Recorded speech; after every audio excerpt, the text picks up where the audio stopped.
Vamos abrir aí, meus irmãos, no capítulo 8 do livro de Atos dos Apóstolos. Capítulo 8 do livro de Atos dos Apóstolos. Queria compartilhar algumas poucas coisas com os irmãos nesta noite, na certeza de que isso pode nos ajudar a compreender a beleza do Evangelho, a pureza do Evangelho, o quanto o Evangelho é importante para cada um de nós. Eu queria começar a leitura com vocês no verso de número 14, 8:14. 8:14, pode, anote aí, 8:14. Teve uma dessas quartas-feiras aí que eu estava falando sobre o Filipe, que foi à cidade de Samaria para evangelizar a cidade de Samaria, uma chamada de Deus que mandou ele aproximar-se do carro onde ia aquele eunuco da rainha de Candace, da Etiópia, e o Filipe, obedecendo a Deus, aproximou-se e evangelizou aquele homem lá. Então, este Filipe, ele pregava numa cidade chamada Samaria, e as multidões iam aproximando-se desse Filipe, porque ele era um grande pregador muito abençoado, e além de pregador, Deus operava muitas maravilhas através do ministério dele. Então aquela cidade foi grandemente abençoada. E aquele movimento que aconteceu em Samaria foi levado até a igreja de Jerusalém. E lá na igreja eles tomaram conhecimento de que Deus estava fazendo uma obra maravilhosa lá em Samaria. Só que tinha um problema. Jerusalém era o reduto judaico. E Samaria era aquele povo que havia se separado dos judeus e tinha uma identidade própria, eram os samaritanos. E a Bíblia diz que os samaritanos não se davam com os judeus, havia uma dificuldade. Você se lembra aquela vez que Jesus foi e passou por Samaria e pediu à mulher que tirasse água do poço para ele? Ela falou assim: como é que o senhor, sendo judeu, fala comigo que sou samaritano? Então aí é uma situação para mostrar para vocês que havia uma dificuldade, havia uma divergência, havia um conflito entre estas duas cidades, Jerusalém e Samaria. Tanto que uma vez perguntaram a Jesus: onde é que nós devemos adorar? Em Jerusalém ou em Samaria? Aí Jesus disse assim: não te digo que adorem em Jerusalém, nem adorem em Samaria, porque o Pai procura adoradores que o adorem em espírito e em verdade. Então não é a geografia, não é o local, é o sentimento, é a disposição do coração, é a motivação do coração. Por isso que Deus sonda os nossos corações. Foi o que acabamos de cantar: Senhor, sonda o meu coração, olha para dentro de mim e me conhece na minha realidade interior, onde ninguém vê. E às vezes nem eu mesmo vejo, porque às vezes nem nós sabemos tudo a nosso próprio respeito. Tem coisas que operam em nós e que são inconscientes. Mas Deus, que é o Senhor de toda a glória, Ele conhece a nossa intimidade, Ele conhece o nosso íntimo, e Ele vai lá no nosso íntimo, e às vezes com todo cuidado e carinho, Ele trata de nós, e traz para fora e nos mostra coisas que nós precisamos ver a respeito de nós mesmos, para que nós possamos tratar destas coisas com a bênção dEle, e possamos ser vitoriosos e abençoados, né? É muito importante quando a gente pode entregar ao Senhor aquilo que preocupa o nosso coração, não é verdade? Pois ali o Filipe pregou naquela cidade, houve um movimento muito grande lá naquela cidade, e esse movimento chegou lá em Jerusalém. Então Jerusalém ficou um pouco preocupada, porque eles estavam pregando lá em Samaria, e o povo estava se convertendo, e Deus estava abençoando, e a obra estava crescendo, e eles pensaram assim: bom, nós somos inimigos, o judeu não se dá com o samaritano, agora Deus está fazendo uma obra lá em Samaria, e nós não vamos reconhecer, como é que vai ficar isso? Aí designaram o Pedro e o João, apóstolos, para ir lá ver o que estava acontecendo, para poder entender o que estava acontecendo lá em Samaria. Então o texto vai relatar isso aqui, é a visita de Pedro e João lá na cidade de Samaria, para saber o que estava acontecendo lá. E no meio dessa visita aconteceu um fato curioso. Tinha um Simão lá, que era um indivíduo adivinhador, que era um indivíduo mágico, né? Ele tinha lá um negócio de fazer tipo uns milagres, umas coisas, que ele vivia daquilo. E esse momento, quando Pedro e João vão lá, eles vão encontrar com esse indivíduo. E isso é que vai ser a base da nossa reflexão hoje. Então eu queria que vocês acompanhassem a leitura comigo. Vamos lá? Então, Atos 8, de 14 até o 25. Atos 8, de 14 ao 25. Você pode abrir sua Bíblia aí, ou pode seguir comigo lá na tela. Eu queria que você colocasse... Quem que está lá em cima hoje, hein? Quem? Angelina? Quem? Quem que está lá em cima? Hã? A Lídia? Quem que está lá em cima? Vocês não? Hã? O Ian? Ian, vê se você consegue aumentar um pouco a letra para facilitar a nossa leitura. Vamos lá então? Vamos lá. Atos 8, de 14 a 25. Acho que o Ian foi arrebatado. Vai lá, Maria Alice, ajude lá para ver o que tem. Pronto, já voltou. Coisa boa, né? Vamos ver? Ouvindo, aqui, então vocês estão vendo, né? Ouvindo os apóstolos lá em Jerusalém, né? Ouvindo os apóstolos que estavam em Jerusalém, que Samaria recebera a palavra de Deus, então lá em Jerusalém eles souberam que tinha havido esse movimento evangelístico lá em Samaria, que tinha sido uma vitória grande lá. Então eles ouvindo isso, enviaram Pedro e João lá para Samaria, no intuito de abençoar lá a vida dos samaritanos, entender o que estava acontecendo. Então veja aí a partir do verso 15. Próximo versículo. Aí, os quais, Pedro e João, os quais, descendo para lá, oraram por eles, oraram pelos samaritanos, para que eles recebessem o Espírito Santo. Olha que coisa interessante. Eles foram lá e oraram por eles para que eles recebessem o Espírito. Por que eles oraram para que eles recebessem o Espírito Santo? Olha só, próximo. Porquanto não havia ainda descido sobre nenhum deles, mas somente haviam sido batizados em o nome do Senhor Jesus. O que aconteceu? O Espírito Santo não tinha descido em Jerusalém? Não tinha lá visitado os apóstolos? Não teve aquele momento chamado Pentecoste? Se lembram disso? Lembram da sua palavra aí? Se lembram de Atos? Quando o Espírito Santo desce, e ali se chamou o batismo no Espírito Santo. Se lembram disso? Sim ou não? Sim, então pronto. Então o Espírito Santo havia descido sobre Jerusalém, sobre os apóstolos que estavam reunidos lá. Mas Samaria não era inimiga de Jerusalém? Aí, como é que Deus resolveu tirar essa inimidade do meio deles? Quando Pedro e João, que eram de Jerusalém e que tinham recebido o Espírito Santo, foram lá em Samaria, quando chegaram lá, o que eles fizeram? Oraram pelos samaritanos para que eles também recebessem o Espírito Santo, a fim de que ficasse evidente que não havia diferença para Deus, nem dos judeus, nem dos samaritanos, porque o mesmo Espírito que foi derramado em Jerusalém, agora estava sendo derramado em Samaria. Então todos os samaritanos agora sabiam que tinham a aprovação de Deus na sua conversão e na entrega das suas vidas ao Senhor Jesus. Não havia mais barreira. Por quê? Porque o mesmo Espírito que estava em Jerusalém no dia de Pentecostes, agora estava sobre os samaritanos, e ministrados por Pedro e João, que eram apóstolos enviados de Jerusalém para Samaria. Tá bom, para frente? Então lhes impunham as mãos e recebiam estes o Espírito Santo.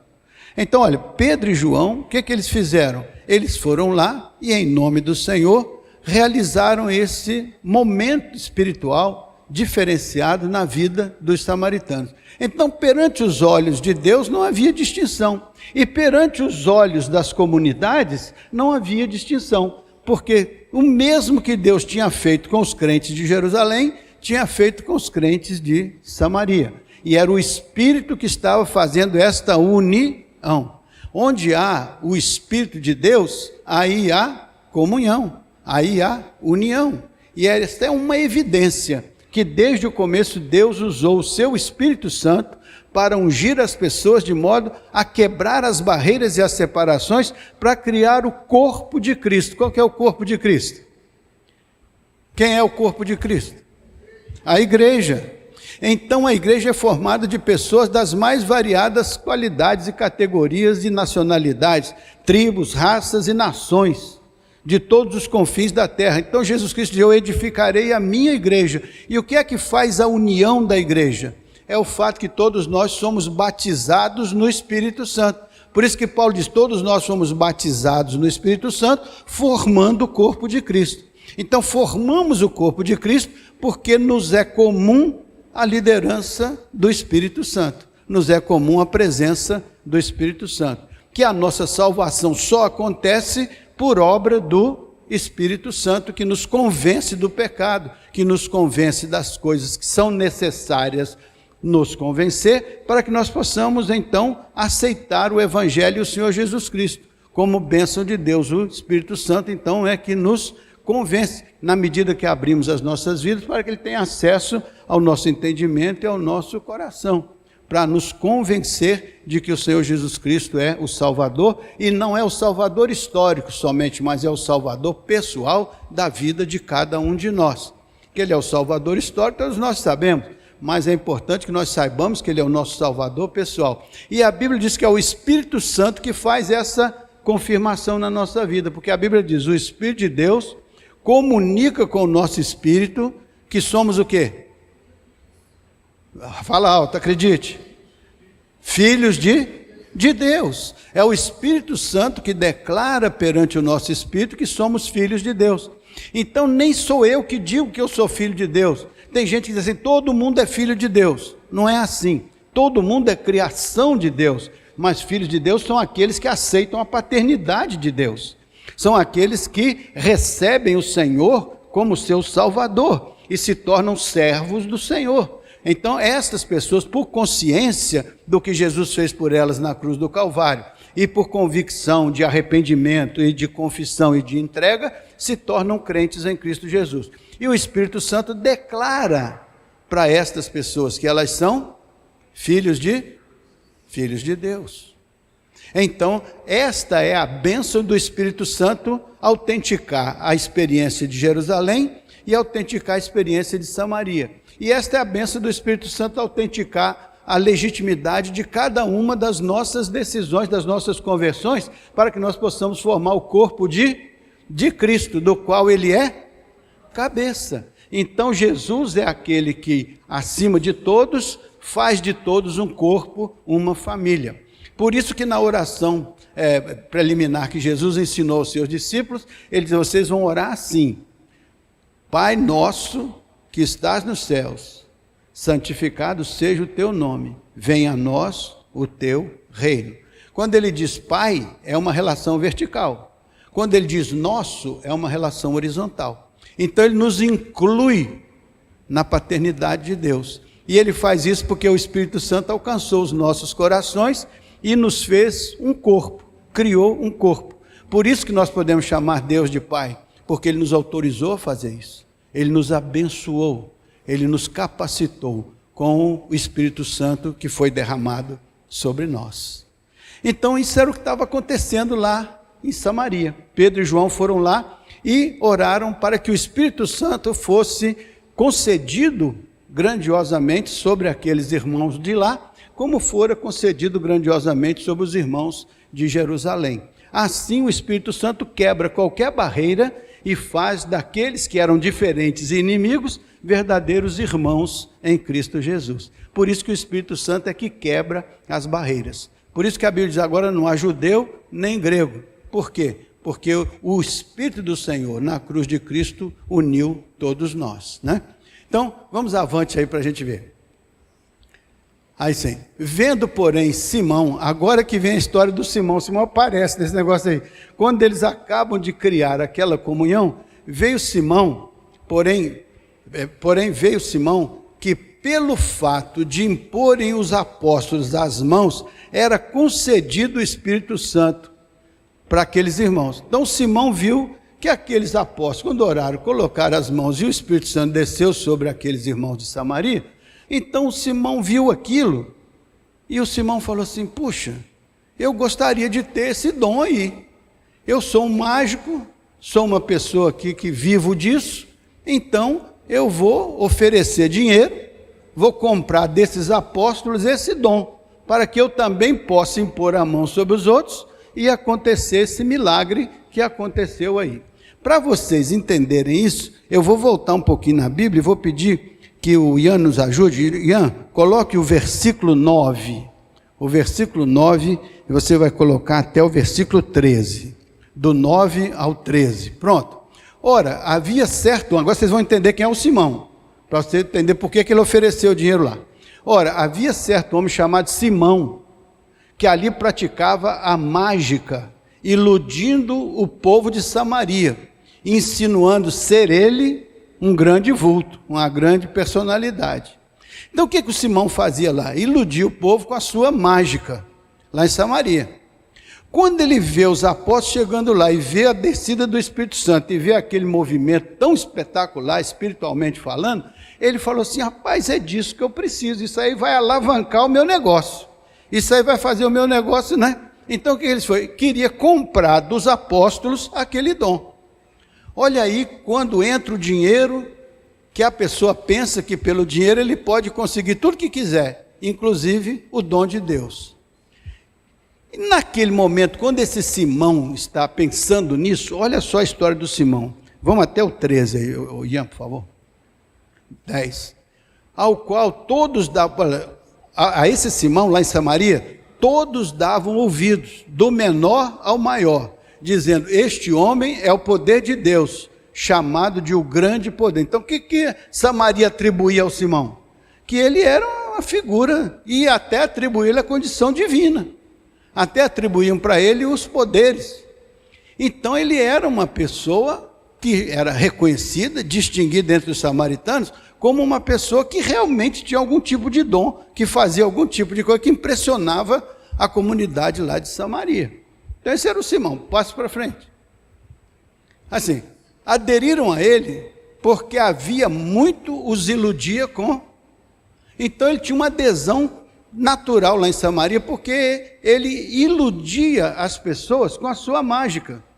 Tem gente que parece que cria uma situação onde as pessoas acreditam, as pessoas até se entregam, as pessoas celebram aquela situação e muitas vezes não percebem que estão sendo iludidas. Naquele caso, Simão iludia as pessoas com a sua prática. Olha o que aconteceu, veja só, próximo. Quando, porém, deram crédito a Filipe, o Filipe não foi pregar lá? Quando o Filipe pregou, o que aconteceu? Um despertamento espiritual na cidade. Então, quando os samaritanos deram crédito à pregação de Filipe, que os evangelizava a respeito do reino de Deus e do nome de Jesus Cristo, iam sendo batizados, assim homens como mulheres. Então, quando Filipe chega, aquele cenário onde dominava o Simão, agora chega um outro poder, que agora mostra para os samaritanos algo diferente que eles não conheciam, só conheciam a prática do Simão. Olha o que acontece no verso 13 então. O próprio Simão abraçou a fé. O Simão abraçou a fé. Naquele movimento de Filipe, lá na cidade de Samaria, o Simão abraçou a fé. E lá, e tendo sido batizado, foi batizado. Foi um negócio rápido. Ele abraçou a fé, foi batizado. Acompanhava Filipe de perto, observando extasiado os sinais e grandes milagres praticados.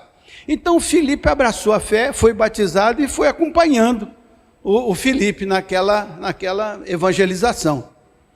Então, daí para o relato sobre o Filipe e vai lá para o relato sobre a ida de Pedro e João. Quando Pedro e João chegam, esse Simão é que vai encontrar o Pedro e o João lá na frente, né? Olha, vamos ver assim. Então impuseram as mãos e recebeu o Espírito Santo. Verso 18 agora, Ian, por favor, verso 18. No verso 18 nós vamos tomar, vendo porém Simão, que pelo fato de imporem os apóstolos as mãos, era concedido o Espírito Santo. Então ofereceu para eles o quê? Dinheiro. Então, ele abraçou a fé, ele foi batizado, mas ele não tinha entendido nada. Ele estava meio aéreo, porque ele pensava que tudo aquilo que estava acontecendo podia ser uma manipulação humana. E ele queria pagar um dinheiro para receber aquele dom, para usar aquele dom na velha vida. Então, ele disse que era cristão, ele disse que havia recebido o evangelho, mas ele não tinha sido transformado na sua mente, no seu coração. Ele não tinha entendido a obra de Deus. Por isso que ele vai fazer essa proposta. Agora, qual foi a reação dos apóstolos quando ele fez essa proposta? Vamos ver lá. Olha o que aconteceu, verso 19. Olha o que ele propôs: concedei-me também a mim este poder, para que aquele sobre quem eu impuser as minhas mãos, receba o Espírito Santo. Então o que ele queria? Ele queria comprar um dom, para que todo aquele sobre quem ele, Simão, impusesse as mãos, aquela pessoa recebesse o Espírito Santo do mesmo jeito que estava acontecendo com João, com Pedro e João, que estavam ali com uma missão divina de estreitar os laços entre Jerusalém e Samaria. Então ele pensou que aquilo poderia ser um negócio para ele. Eu vou melhorar o meu negócio. Eu vou agora ter um poder maior e eu vou impor as minhas mãos, e as pessoas sobre as quais eu impuser as minhas mãos, elas vão receber o Espírito Santo. Então este vai ser um negócio. Então eu estou oferecendo aos apóstolos dinheiro para eu adquirir esse negócio. Vocês acham que isso está diante dos olhos de Deus, dentro de uma normalidade? Claro que não. Não é esse o caminho de Deus para você receber o poder de Deus. Mas é perigo quando as pessoas que não conhecem os caminhos de Deus acabam comercializando o evangelho. Acabam utilizando o evangelho para outros fins que não o propósito de Deus, que é salvar as pessoas da condenação eterna, conduzindo-as a uma comunhão poderosa com Deus, a fim de organizar a sua jornada cristã, efetiva e verdadeira. Então veja o seguinte, o que aconteceu. Olha o que aconteceu, qual foi a resposta do Pedro. Pedro, porém, lhe respondeu: o teu dinheiro seja contigo para a perdição, pois julgastes adquirir por meio dele o dom de Deus. O que Pedro faz aí? Pedro clareia na mente dele: esse negócio não tem nada a ver com comercialização.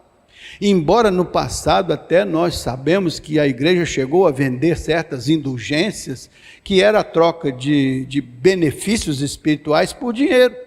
Mas isso foi uma coisa do passado e hoje já nem se fala mais nisso, mas houve tempo em que a igreja até de alguma maneira recebia dinheiro para liberar indulgências, ou seja, perdão de pecado, ou levar até pessoas do purgatório para o céu. Isso aconteceu na história. Mas hoje também ainda temos pessoas que usam a credulidade da população para, às vezes, utilizar inadequadamente o evangelho para realizar coisas que não são compatíveis com o propósito de Deus. Então as igrejas comprometidas com o Espírito Santo de Deus, elas têm que ter o cuidado de falar do evangelho como o evangelho é, da parte de Deus, o poder de Deus para a salvação das pessoas, e é baseado na graça de Deus, de modo que não tem preço, e se não tem preço, não tem comercialização, é uma dádiva de Deus. Por isso que a Bíblia diz: Deus amou o mundo de tal maneira que deu seu Filho unigênito, este que foi à cruz do Calvário e derramou o seu sangue, substituindo a nossa vida pecaminosa pela vida justa que ele tinha perante os olhos do Pai, para que todo aquele que nele crê não pereça, mas tenha a vida eterna. Em nenhum momento se fala em comercialização, em compra, venda, em troca, não. É dádiva de Deus, o evangelho é dádiva de Deus, é o amor de Deus derramado no nosso coração, é a graça de Deus que chega até nós como uma oferta do Senhor, algo que o Senhor faz por nós, não por causa dos nossos méritos ou por causa das nossas posses, mas por causa do seu amor, que pretende nos encontrar onde nós estamos, sondar os nossos corações, ajudar-nos a convencer-nos dos nossos pecados e desvios dos seus santos e retos caminhos, e trazer-nos a uma aproximação com Ele, fazendo de nós não apenas criaturas de Deus, mas filhos amados de Deus, que reconhecem a sua paternidade e também o reconhecem na condição de seu pastor, que os conduz por todos os caminhos da vida.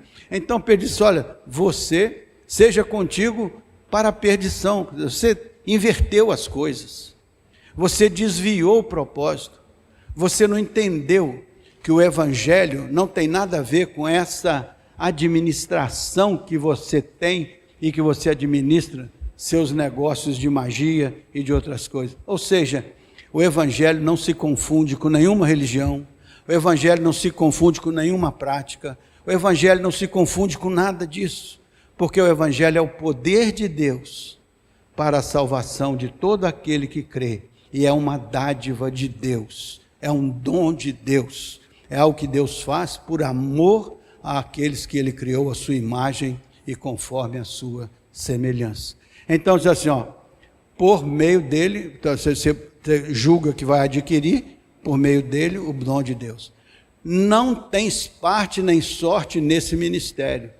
Então quando Pedro e João falam com ele, diz assim, você não tem parte nem sorte no nosso ministério, porque o nosso ministério não se baseia nas premissas que o seu ministério baseia. Ou seja, nós temos uma visão diferente do evangelho, e é essa visão diferente que nós hoje, na atualidade, precisamos ter. Uma visão muito diferente de um evangelho que não é comercializado, mas é o poder de Deus para a transformação das nossas vidas, afinando as nossas vidas ao propósito de Deus, para que nós possamos ter parte neste ministério apostólico, para que nós possamos ser homens e mulheres segundo o coração de Deus. O evangelho não pode ser um interesse para nós, não pode ser um negócio para nós, não pode ser algo que a gente aproveita para fazer qualquer coisa paralela. O evangelho é o poder de Deus e Deus protege o seu evangelho, porque Ele faz acontecer na vida de cada um de nós o poder dele do jeito que Ele quer, do jeito que é para ser, do jeito que a palavra ensina. Então, nós não podemos encarnar o espírito do Simão. Nós temos que olhar o que Pedro está dizendo para o Simão e nos distanciar dessa visão, nessa mercantilista do evangelho, que hoje está acontecendo muito no nosso país e em outras partes do mundo. Nós temos que ver a pureza do evangelho, a beleza do evangelho, que não tem nada a ver com as coisas humanas, nem com o ouro, nem com a prata. É a graça de Deus, é o poder de Deus. Então nós temos que ter essa sensibilidade e perceber que não é um comércio, o evangelho não é um comércio, a igreja não é comércio, ninguém contribui para ganhar isso ou aquilo, não existe isso no evangelho de Jesus Cristo. Quando você contribui por algo que Deus já te abençoou, por algo que você já recebeu, não é porque você está contribuindo porque vai receber alguma coisa, não é assim. O evangelho é o elemento que produz gratidão nos nossos corações pelo que nós já alcançamos como graça de Deus. Isso não tem nada a ver com material, com ouro, com prata, com dinheiro. No caso da contribuição de uma igreja que respeita o evangelho, que ama o Senhor, a contribuição não é uma maneira de manipular o evangelho para convencer Deus de fazer alguma coisa por nós, não. A contribuição é a nossa consciência de que nós temos a responsabilidade de sustentar a comunidade que a gente organizou. Mas isso é uma orientação bíblica, mas não tem nada a ver de barganha com Deus. Porque Deus nos abençoa e nós contribuímos quando já nos sentimos gratos e abençoados pelo Senhor. Não é para mover o coração de Deus a fazer alguma coisa, porque o que move o coração de Deus é o amor por nós, sendo nós ainda pecadores. A pior coisa que tem é a gente ser pecador do jeito que é, e Deus nos amar. Não é uma meia dúzia de dinheiro aqui que vai fazer o coração de Deus mudar, porque o coração de Deus não precisa mudar, porque Ele é fiel na sua palavra, na sua atitude, no seu posicionamento. Então Ele nos ama independente da nossa possível contribuição, porque Ele está acima e além disso. É o amor dEle que nos alcança e gera em nós um sentimento de adoração, de respeito, é um sentimento de gratidão. É por isso que a gente se aproxima de Deus. É por isso que a gente louva. É por isso que existe um coral que se organiza para louvar a Deus e ajudar a igreja a louvar a Deus. É por isso que existe uma pregação da palavra para clarear na nossa mente e no nosso coração o que a Bíblia ensina sobre o nosso relacionamento com Deus. Não tem nada a ver com comprar um dom ou receber um dom por certa manobra política ou qualquer coisa dessa natureza. Não. O Evangelho é puro, ele é baseado na graça de Deus, no amor de Deus, no cuidado que Deus quer exercer sobre a vida de cada um de nós. Precisamos ter essa sensibilidade para entender que o Evangelho é o poder de Deus para a salvação de todo aquele que crê, e é uma dádiva de Deus. Chega até nós como um ato amoroso de Deus, e nós abrimos os nossos corações, e o Senhor nos conhece no íntimo, e Ele aceita nosso arrependimento, aceita nossa confissão, e Ele nos traz para perto dEle, e aplica sobre nós o seu sacrifício vicário, coloca a nossa vida nas mãos dEle, enquanto nós nos sentimos protegidos e cuidados pelo que Ele fez por nós. Isaías diz, o castigo que nos traz a paz estava sobre Ele, e pelas suas pisaduras fomos sarados. Isso não tem preço, não tem como você comercializar isso, porque isso é uma dádiva de Deus, e nós somos privilegiados, porque Deus nos alcançou com a sua grande salvação, e isso não nos custou absolutamente nada, pelo contrário, custou tudo ao Senhor, que por mim se entregou na cruz do Calvário. Esta dádiva de Deus, que o Simão não conheceu, não percebeu, embora estivesse vivendo no contexto da igreja e foi batizado e se apegou lá ao movimento que estava acontecendo, mas ele ainda não tinha entendido que o Evangelho não é objeto de uma transação comercial.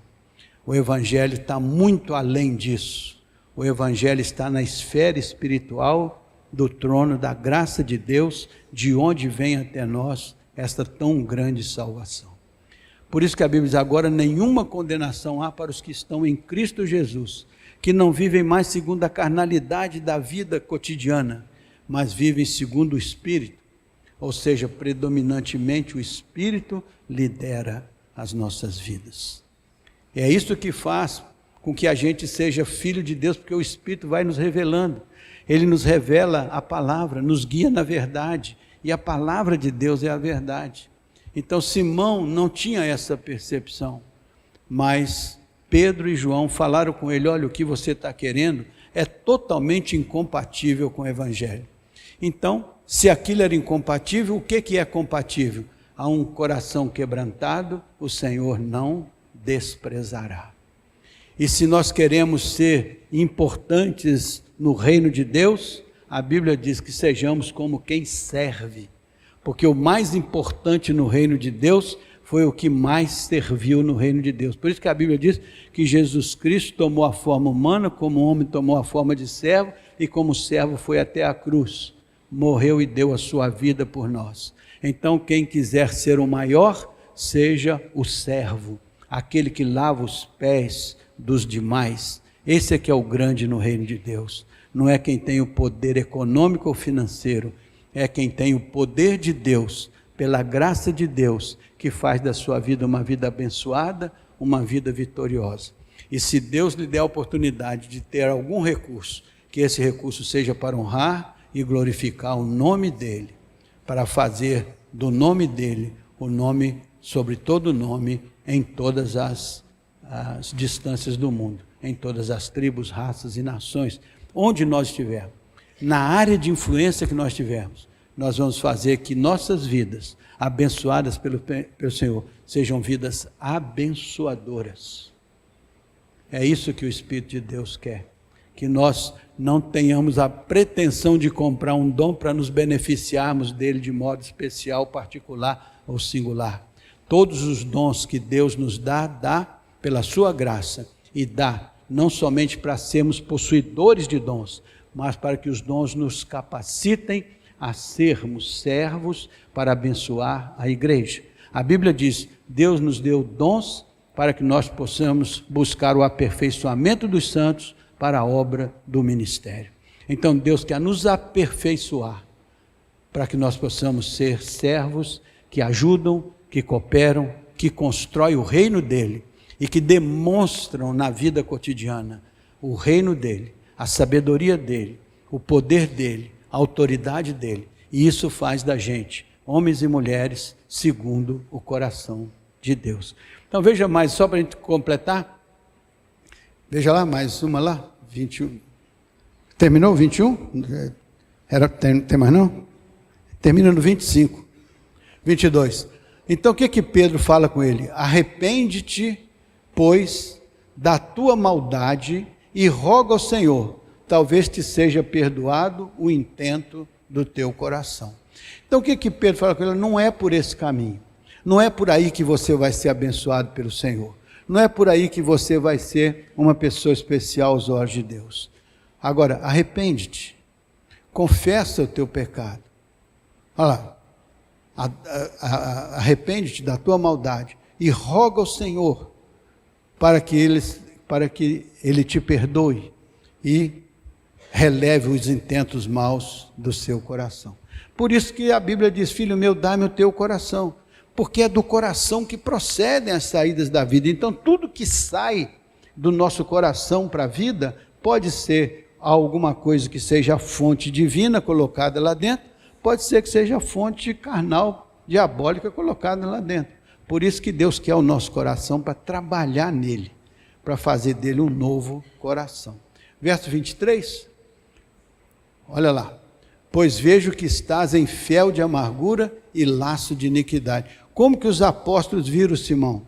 Eu vejo que você está em fel de amargura e laço de iniquidade. Mas ele não tinha abraçado a fé, ele não tinha sido batizado, mas ainda aos olhos dos apóstolos eles estavam com esta visão deturpada. Então os apóstolos dizem assim, olha, você está em fel de amargura e você está em laço de iniquidade. Então, conserta isso no coração, para que você seja aceitável ao Senhor, para que os dons de Deus sejam derramados sobre a sua vida. Verso 24. Respondendo, porém, Simão lhes pediu, rogai vós por mim ao Senhor, para que nada do que disseste sobrevenha a mim. Então ele reconhece que ele precisa de uma mudança de posição. E ele diz, agora orem por mim então.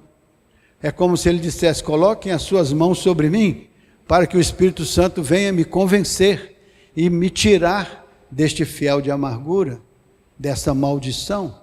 E aí termina o verso 25, quer ver? Dizendo assim, eles, porém, havendo testificado e falado a palavra do Senhor, voltaram para Jerusalém e evangelizavam muitas aldeias dos samaritanos. Aí, o que aconteceu com Simão? Eu não sei, nem você sabe, nem a palavra registra. Mas o fato é que termina com uma atitude de arrependimento, a revisão da sua vida e o desejo de que os apóstolos orassem por ele, para que ele pudesse viver a qualidade do evangelho que os apóstolos estavam apresentando. Meus irmãos, esse texto pode nos ajudar a compreender como que o evangelho tem uma pureza e como que nós não podemos nos afastar dessa pureza. Da pureza do Espírito, das coisas de Deus puras, limpas, das coisas de Deus sem segundas intenções, sem motivações confusas, sem coisas erradas. As coisas de Deus têm que ser limpas, claras, transparentes, têm que ser feitas aos olhos de Deus e ter dele a aprovação. A aprovação de Deus é tudo que nós precisamos para uma vida abençoada e vitoriosa. Que a vida do Simão nos ensine a não querer encontrar atalhos para receber as bênçãos de Deus, mas que nós encontremos o caminho certo, que é nos submetermos à autoridade do Espírito Santo, que nos conduz em toda a verdade. Ele é que vai nos convencer de todas as coisas e vai nos ajudar a fazermos as escolhas certas, tomarmos as decisões certas. Você quer ser um crente em Cristo Jesus? Quero. Quer ser um bom crente em Cristo Jesus? Quero. Pois siga a instrução da palavra, siga a liderança do Espírito, abra o seu coração e seja um servo do Deus Altíssimo, porque Ele vai dizer assim: já não tenho chamado vocês de servos, mas de amigos, porque o servo não sabe o que faz o seu senhor, mas o amigo em tudo o conhece. Por isso que o Senhor te chama de amigo, porque você decidiu ser servo. Quando a gente decide ser servo, o Senhor nos eleva à categoria de amigos. Que Deus tenha muitos amigos aqui, muitos servos, muitas pessoas que entendem que tudo que possa acontecer conosco tem que prover, tem que ser proveniente, tem que nascer da graça de Deus, do amor de Deus, do poder de Deus, e nós somos instrumentos do amor e da graça de Deus. Amém?